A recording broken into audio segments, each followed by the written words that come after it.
All of that to come. I don't know what you're most buzzing about this week to watch this weekend. It's very, very tough. Congress? Congress. So I'll be scrolling away on Twitter as Congress unfolds throughout the weekend. The excitement really is palpable in the studio this morning. Can Donegal finally get one over on the big bad boys of Dublin? Yeah. And that is the big question this weekend. Of course, there's some articles in I think Colin Keys saying today, not confident they'll get 60%. That's going to be the big scoreline this weekend, whether or not Donegal can get to 60% on kicking the dubs out of Croker. I mean, you laugh, but it could be the most significant thing. The newspapers, the Irish Daily Mail this morning, this is the hard copy version. We don't have any photographs of off the ball last night in it. This is Kiss of Life. Hudson-Odoi saves Sarri's skin for now. Chelsea beating Malmo in the Europa League last night, and a nice photograph there. Schmidt to shuffle deck for a Rome trip. So some team news beginning to leak through. How accurate exactly it's going to be, we shall find out. But I mean, the main story there is that Jonathan Sexton and Conor Murray, it seems, are going to start this game against Italy at the weekend. Despite, I suppose, probably what most people would have felt, that actually it was an opportunity to bring in some of the fringe players, but Carberry, it turns out, has picked up a little bit of a knock and is going to sit it out. I'm not sure, does that make a difference, does it? The Carberry knock? I think it was always going to be Sexton and Murray this weekend. I think there was a strong argument who knows is the short answer to that, but yeah. I definitely think there was a strong argument too. I know he got 60 minutes against Scotland last time, but to get Carberry in there and give him game time in a way that Sexton, outside of the form between those two, between the halfbacks, and trying to fix that in a way that Sexton, I know he hasn't played a huge amount of rugby over the last while, but it's not as if he needs it, really, Johnny Sexton. I don't know, I think he does. I think Sexton and Murray need as much game time together as possible because they're out of form? Yeah, definitely. I think it's fair enough. I think there is. I'm not going to rule your argument entirely out of hand on, as I might sort of normally do. I have time for it. It's really a shocking system, actually. I don't know how to react to that. The Irish Times this morning, that's John Cooney on the front page there, getting a little bit of exercise in during the week, and he may well get his opportunity, albeit off the bench on Sunday. Cooney is applying the laws of attraction to up his game, writes Gavin Comiskey here. This is about his pretty meteoric rise over the last few years, it has to be said. And Cronin, this was a stat that I was not aware of, to get long-awaited first start in Six Nations. It's his 68th cap and the first time he started a Six Nations match. That's incredible. Isn't it? It's as much a testament to Rory Best as anything else that he's been locked into that situation. So I actually missed that line as well. So Sean Cronin set to start, obviously.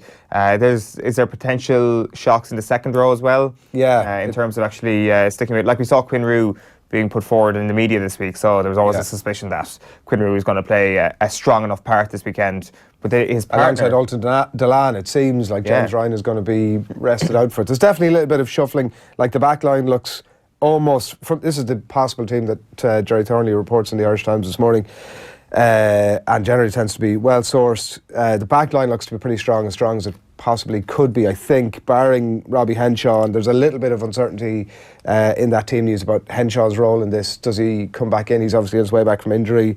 The possible squad here doesn't include him at all, so that he's not in the 15, he's not in the 23. That it's Farrell and Aki in the centres, Earls and Stockdale obviously on the wings, and Carney retaining his place at fullback. So I think, to be fair, this is the week where the reporters will be least sure of the team. I think the first couple of weeks we got teams on the Thursday and they were pretty much bang on. Maybe the 23 jersey was up for grabs, but this week it seems that people, and the reports actually do state that these are just probable teams, these are just possible teams, that the sources are usually good, but this week it's kind of a lot trickier to tell. Maybe Joe Schmidt has actually left it a lot later than he usually does to make a decision on the team. Well, I'm always amazed by the leaking of the team at some point during the week. Like, inevitably, you just knew coming in this morning some of the papers were going to have the most likely team, like some sort of source to inform their selection of the most likely team to play Italy at the weekend. For a camp that are so watertight in so many ways, I always find it phenomenal that there's somebody in there somewhere along the line who's leaking out the team. Yeah, it is. It's generally pretty accurate. It's mad, and exactly, and it's consistent. There's nothing, whenever there's a consistent leak, you're like, well, I can actually see why this would happen when it comes to stories that are planted here and there. But when it comes to actually the leaking of team news, it's hard to actually know what is the benefit. There is none, really. It's what is the benefit to the Ireland camp for the Ireland team to appear? I would think that they don't want it leaked at all. Yeah. That's exactly my astonishment in this entire thing. That Joe Schmidt is obviously very keen on keeping camp and keeping everything within the camp, that I'm so surprised that there is obviously somebody in there somewhere along the line who's having a little bit of a quiet word. I don't presume it's Joe Schmidt, but I mean, I think aren't other rugby camps fairly similar in that regard? Like you'd often pick up the Telegraph on a Thursday, and they'd have a strong suspicion of the England team quite early in the week as well. Maybe it's just kind of a wide enough thing within the sport. I don't know. I don't know, it's weird. I just find it weird. Yeah, it is. No more than that. It is only, but this week, as we say, the leaks perhaps, like as I say, nobody's saying that this is definitely the team, but the leaks perhaps a little bit looser than they often are. The Irish Examiner this morning turning his back. John McHenry sees the logic in Rory McIlroy's Irish Open snub is the lead story here in the Irish Examiner this morning. Thoughts are running agar as well, mainly on the state of French rugby, a little bit in about the Ireland game as well. We will get Ron's thoughts a little bit later in the show, but the news obviously that Rory McIlroy isn't going to play in the Irish Open, and I mean, I think Rory McIlroy really can do whatever the hell he wants when it comes to the Irish Open, because it's not as if he owes the thing anything. He obviously brought it back from the brink of death at one point over the last few years. I think it's fair enough. It's just what he wants to do. You're not going to get an argument out of me on this one. Myself and Maura Trassa were in here yesterday talking about it, and we were kind of on that same page as well, that it is fair enough. That I just think you get to a stage, what age is he now, 29 years old? And there was obviously huge promise, and he was kind of like looking around at the golfing landscape, and he was top of the mountain in that regard a few years ago, and we just thought this is going to be major after major after major, one a year, one every second year at worst, and now he's gone on a drought for a couple of years without a major. So when you're 29 years old, it's not last chance saloon, obviously, when it comes to golf. When it comes to perhaps getting the most out of your peak, now is really the time. And like you talk about marginal gains, and the phrase gets ostracised so much, but the fact that he's skipping the Irish Open a marginal gain in terms of going after the win at Portrush? I think it probably is. And I think you kind of have to say fair enough to him in that regard, because I guess, like he says, this has got more of an added importance this year, the Open being on this island, and you have to take him at face value when he says that. He'd love to win this year's Open more than any other Open. Yeah, it's fair enough. It's also written about in the back page of the Irish Independent this morning as well as McCarthy lift as Crowley eyes Ireland switch. Mick McCarthy, writes John Fallon here, may have lost Declan Rice, but Daniel Crowley has confirmed that he's coming the other way, and he's applying for a transfer from England to Ireland. Midfielder, and this is good news in a month of not great news. I mean, I don't know if this is a guy that necessarily the Irish Independent definitely got big in it this morning. He's not coming straight into that team, but a boost nevertheless. Yeah, he's only 21 years old. Like, the name's been on the radar for a few years now, particularly within an Arsenal context. When you hear that there is an Irish qualified player who's involved with a team like that, you start to get a bit excited. So obviously that was happening when he was extremely young. He talks about Euro 2016 and saying he didn't have an England shirt and he wasn't cheering them on in Euro 2016, that Ireland was his team in the Euros in 2016. So that's all we need. It is a similar situation to Declan Rice, where it's kind of like a grandfather connection. Yeah. So it's Waterford, Cork, and I think there's one other county as well, which is the connection there through his family. He's Charlie Haughey, essentially, is what you're saying. He's a bit of everywhere. Exactly. Gavin won't be phased if team failed to fire in the league, says Mick O'Dwyer, who's a man we don't hear often enough from, and he's totally right as well. I mean, Dublin could end up getting relegated from the league and still go on and win the championship here. Yeah, still raging hot favourites for the championship. Missing 3 of their most influential players still. So raging hot favourites. Raging hot favourites, yeah. To the point of certainty that they'll win the All-Ireland. And Galway and Cork joined Donegal motion to reduce Dubs Croker clash. This was the headline that you mentioned in relation to Congress upcoming. Sexton to get the nod for rare Rome outing, writes the Times Ireland edition here. Schmidt wants fly-off to get more game time. Rory riding the Mexican wave, he's going pretty well in Mexico, and some news that Darren's going to tell us a little bit more about later on. Breakdancing at the Olympics as well is another really interesting story that we'll probably talk a little bit more about later on, will we? Yeah, we're buzzing for that. It's the thing that has occupied the hour and a half that we've been in the studio before we came on air. It's the one thing that you've been pretty exercised about. Yeah, well, I wouldn't say I'm as exercised as squash fans out there. Squash once again getting snubbed for the Olympics. They're pissed. Squash fans are pissed. But they really are, and they have every right to be. Like, which would you rather watch at the Olympics, squash or breakdancing?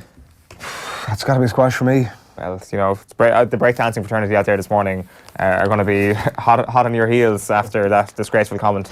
Back page of the Irish Daily Star is Swede for Sarri. Improved Blues take pressure off their boss with their Europa League win last night. The back page of the Mirror also deals with the theme of pressure, and it's about Liverpool. Pressure, we love it, roars Hendo. Cop stars relish heat of title battle. It's Manchester United against Liverpool at 2:05 this Sunday. You've also got pictures of Ross Barkley and Pierre-Emerick Aubameyang there as well, with Chelsea and Arsenal's wins in the Europa League last night. And it is Chelsea leading the way as well on the back of the Sun. Smoking, says the headline. Ross is on fire in Blues cruise.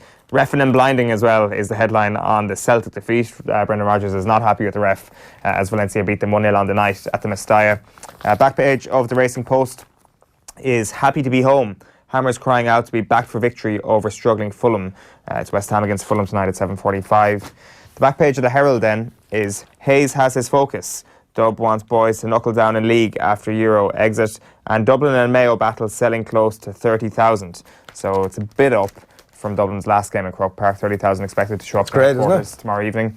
It is, and no less than you'd expect, really. Are you going to go to it? I'm not, no. Are you not there on some sort of a scouting mission for the... Absolutely not. Your Kerry... It's only the league. Cohort. It's only the league. You're going to Tuam, are you, on Sunday? No, I'm not going to Tuam on Sunday, yeah. What? Yeah, I'm not going to be there, unfortunately. Is there some sort of a weird music festival? Remember this time last year? Oh, it's not a music festival. I'm not going to be around, no.